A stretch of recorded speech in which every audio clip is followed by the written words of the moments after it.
Hello বন্ধুরা, আশা করি সকলে অনেক অনেক ভালো আছো। আমিও খুব ভালো আছি। আজকে নিয়ে এসেছি টমেটো দিয়ে চাটনি বানাবো রেসিপি। দেখুন টমেটোগুলো ভালো করে ধুয়ে এবার আমি দু টুকরো করে নিয়েছি কড়াই চাকু দিয়ে।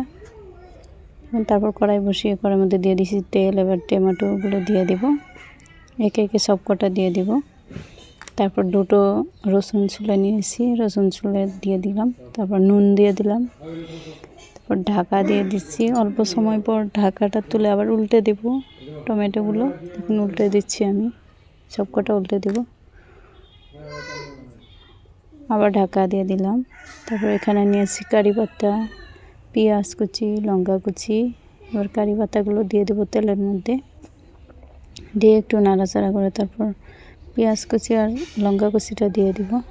দিয়ে এবার হলুদ গুঁড়ো, লঙ্কা গুঁড়ো, জিরে গুঁড়ো, ধনে গুঁড়ো দিয়ে দেব।